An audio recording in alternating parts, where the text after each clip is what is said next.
abierta. En esta ocasión conversaremos con el embajador de Cuba, Óscar Cornelio Oliva.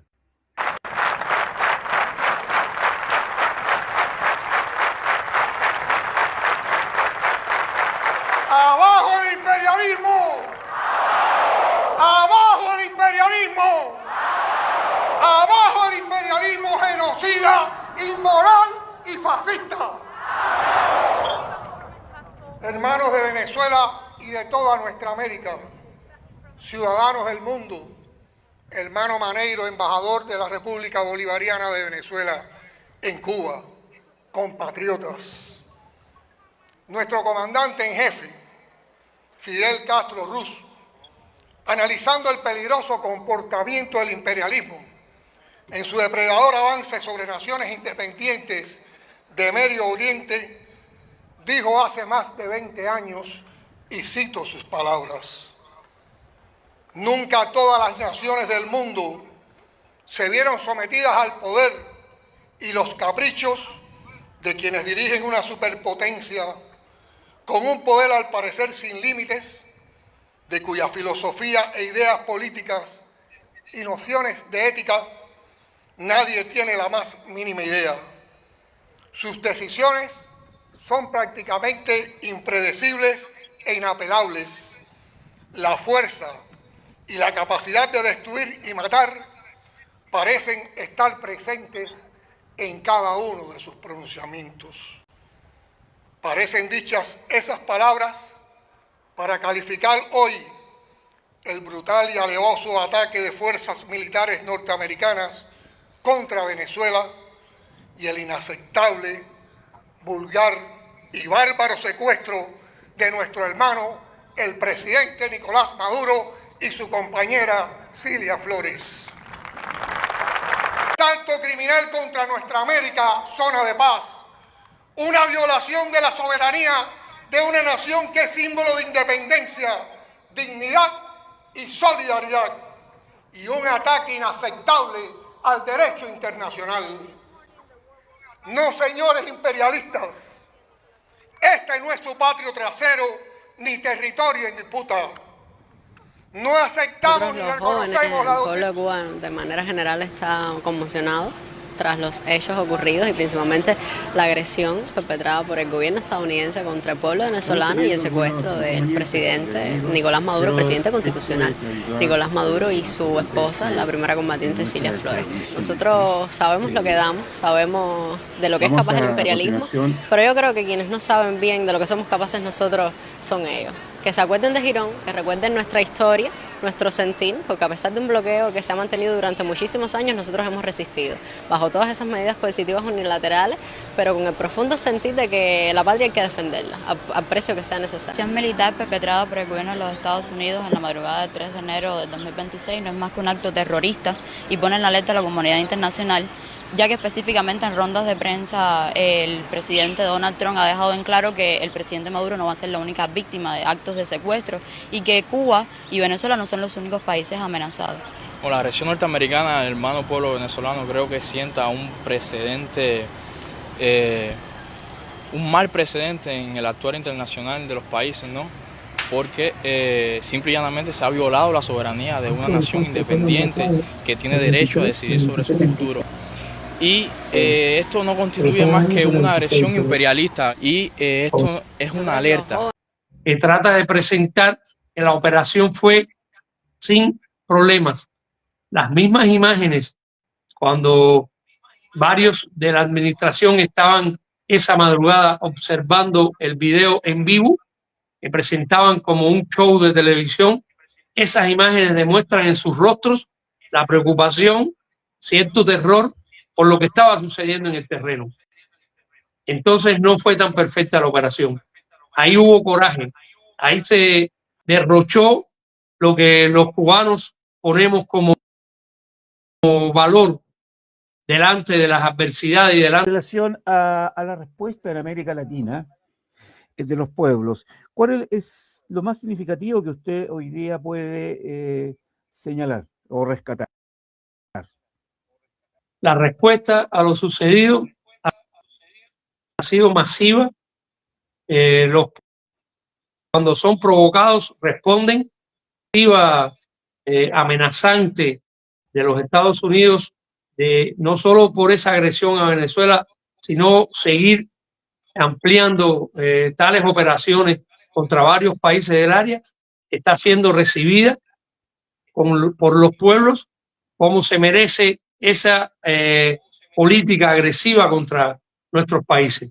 Hemos recibido miles de proclamas, comunicados, llamadas telefónicas, expresiones en las redes sociales apoyando la resistencia que se hizo allí en el lugar por parte de los cubanos. Muchas condolencias por el fallecimiento de los compañeros. A todos les agradecemos la presencia, pero pensamos que es importante seguir adelante.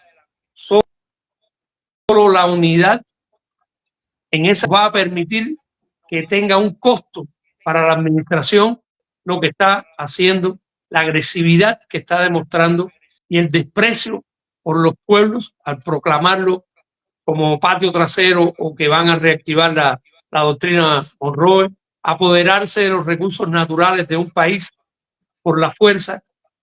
Tenemos que unirnos y ese es el llamado que hacemos.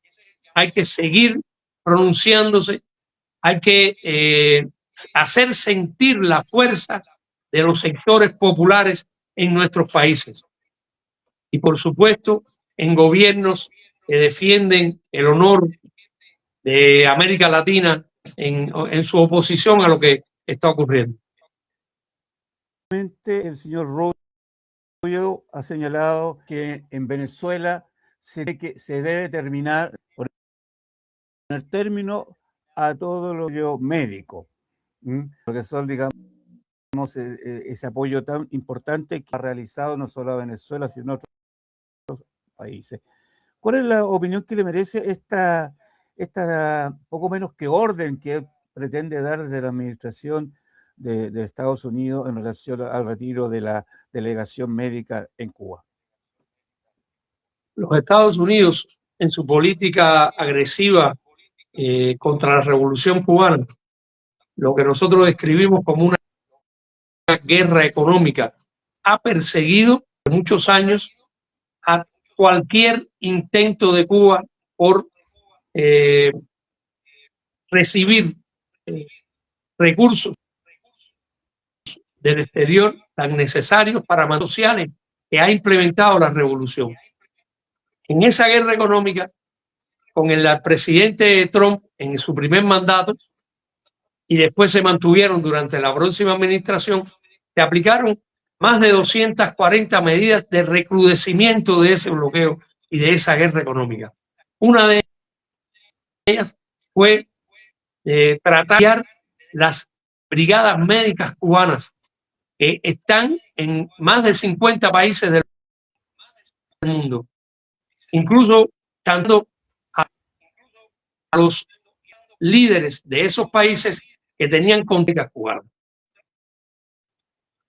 Para nadie es un secreto que en Venezuela personal médico cubano hemos tenido en los últimos años. Y esa persecución de las nuestras posibilidades y de la colaboración médica que ha aplicado Cuba en todos estos países, esa persecución es lo que se refleja ahora en las palabras de ese dirigente de Estados Unidos. Sin embargo, en la mayoría de los casos se ha mantenido la colaboración y por las declaraciones que ha tenido la presidenta encargada, Delcy Rodríguez, debe mantenerse la colaboración con Cuba y las relaciones al máximo nivel como se han mantenido hasta ahora. Esa es la visión de nosotros al respecto. Estados Unidos, en este afán de querer imponer y reeditar una doctrina del parcero de América Latina, amenazando ya no solamente a Cuba, amenazando a Colombia, amenazando a Groenlandia. En ese aspecto, embajador, hoy día, ¿cuál es la respuesta de esa cubana ante esta realidad? Porque obviamente esta juventud cubana ha nacido bajo otros paradigmas, ha nacido bajo otros relatos, pero sin embargo ahí está la embajada cubana. ¿Cómo lo percibe usted a esa juventud cubana hoy día ante esta nueva agresión de la administración norteamericana? En octubre de 1976, hace ahora casi 50 años, en la Plaza de la Revolución, cuando conmemorando y estábamos en el sepelio de las víctimas terroristas contra un avión de Cubana Aviación que salía de Barbados hacia Cuba, donde perecieron 73 personas. En ese discurso, el comandante en jefe dijo una frase. En ese discurso, en la plaza en ese momento habían más de 1 millón de cubanos. Yo tenía 12 años y estaba junto a mi papá en la parte lejana porque no se podía apenas avanzar hacia donde estaba Fidel. Y en ese discurso, Fidel dijo una frase que es muy importante para el pueblo y que todos nos aprendimos muy bien, incluidos los jóvenes cubanos de estos momentos. Él dijo que cuando un pueblo llora, la injusticia tiembla. ¿Qué significa eso? No es una frase de más. El hecho de que la injusticia tiemble es porque conoce las causas de Cuba y los planes para enfrentar cualquier agresión que recibamos. El enemigo conoce cómo nos preparamos en Cuba para esas contingencias. Y los jóvenes cubanos participan constantemente en esa preparación. Desde que somos pioneros, desde que estamos después en la universidad, tenemos participación directa. Cada cubano tiene un papel en la defensa de la patria, en la gran estrategia que se llama la guerra de todo el pueblo. Eso es lo que significa esa frase de que la injusticia tiembla, porque conocen perfectamente cómo nos preparamos. Con los 32 héroes cubanos en Venezuela es solo una muestra de lo que puede suceder a los norteamericanos si se atreven a pisar el suelo patrio. Y recordar la frase de Maceo: el que intente apoderarse de Cuba solo recogerá el polvo de su suelo anegado en sangre, si no perece en la lucha. Y esa frase Maceo la dijo precisamente cuando le plantearon la posibilidad de que Cuba fuera anexada a Estados Unidos. Quiere decir que tiene un significado también para el pueblo cubano en su enfrentamiento a lo que pueda suceder o al aventurerismo que hoy se respira en la política agresiva de Estados Unidos. Yo no los conocía en lo personal, pero sí conozco el trabajo de los compañeros de seguridad personal. Seguridad personal, desde el principio de la revolución, evitó que en más de 700 ocasiones en que fueron realizados, planificados y realizados atentados contra el comandante en jefe, fueran todos frustrados por esos compañeros de la seguridad personal. Crearon una verdadera escuela en Cuba de cómo proteger a los principales líderes. Y eso, en cierta forma, ha sido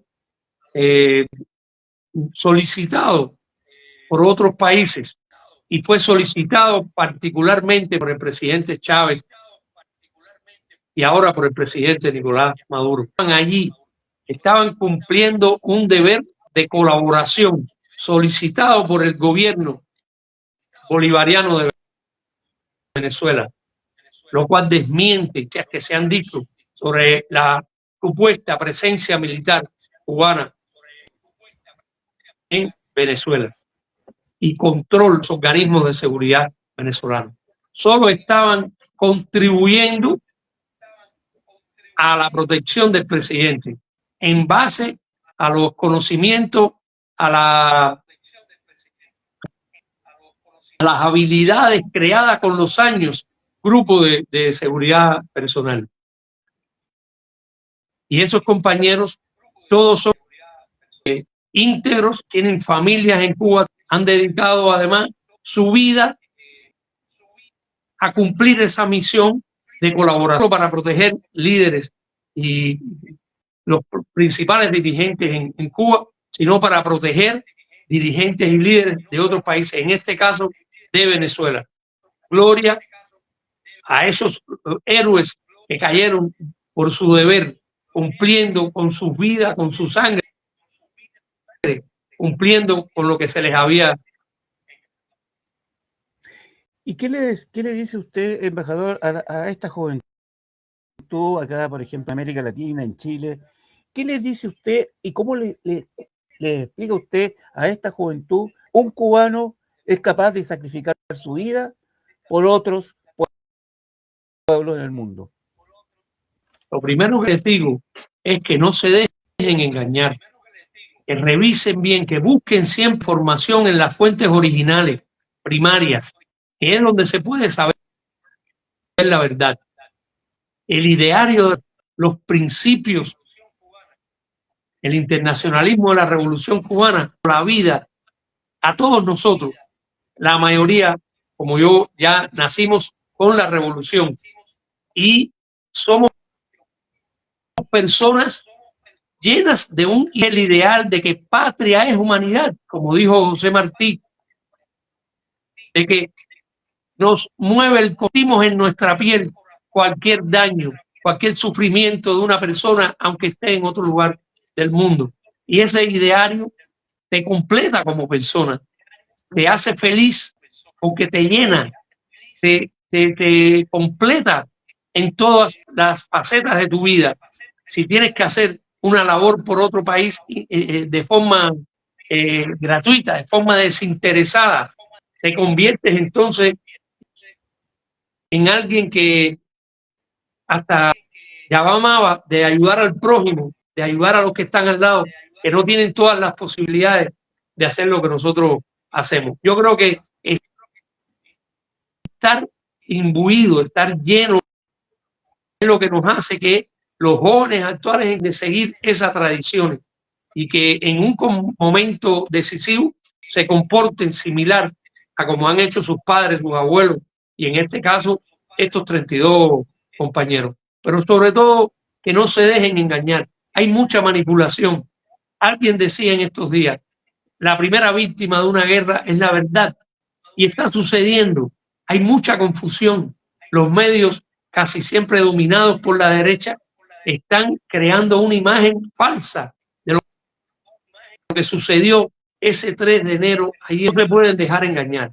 Busquen siempre las fuentes primarias, la gente que estuvo y participó en el lugar. Yo tengo la convicción de que en algún momento se va a ir conociendo la verdad y va a salir a flote la presión de esos compañeros allí.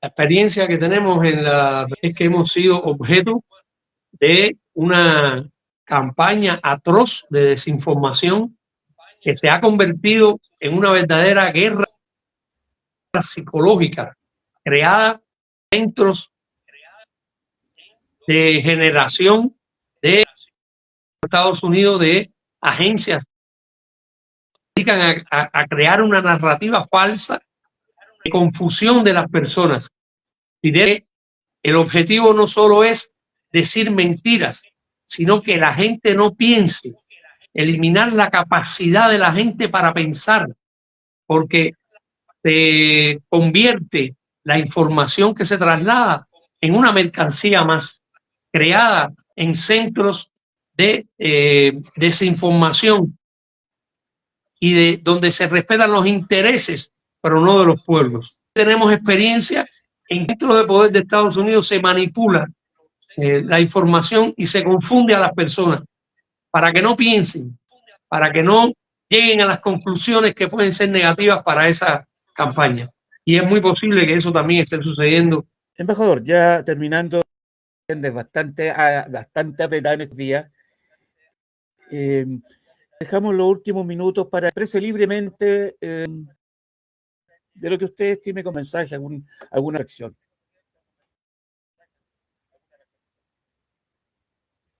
Como parte que ha estado difundiendo en los medios, repito, casi siempre dominados por la derecha, versiones totalmente diferentes de lo que ha ocurrido.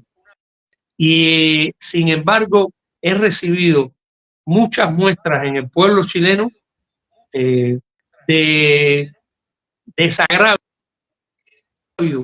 de esas informaciones manipuladas que son los medios de información, tanto aquí en Chile. Y tengo la sensación de que el pueblo chileno, como los cubanos que estuvieron ahí ese día, y siente la angustia y la tristeza que tenemos hoy en el duelo que estamos viviendo por nuestros compañeros. Cada día se me demuestra más la disposición del pueblo chileno por oponerse a la posibilidad de una guerra. Y es más importante en estos momentos evitar presiones militares. En una guerra pierde todos, no gana nunca nadie. No creo que con armas puedan ellos obtener un triunfo. Va a ser una victoria pírrica, que nos vamos a defender y vamos a evitar que controlen por completo el territorio. Ahí no va a ganar, un norteamericano va a ganar con eso. Y es la esencia del mensaje. Evitar la guerra, unirnos contra la guerra y por la paz. Muchas gracias por haberme dado este espacio. Sí, como decía nuestro Víctor Jara, el derecho de vivir en paz.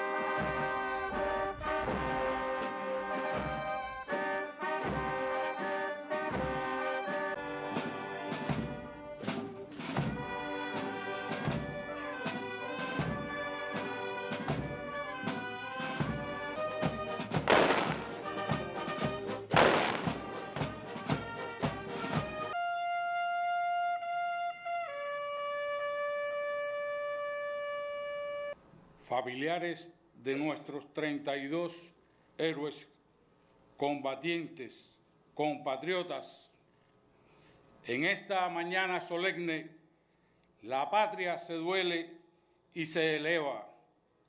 Nos reunimos para recibir en nuestro suelo a hermanos que cayeron lejos de su casa, pero no de su deber.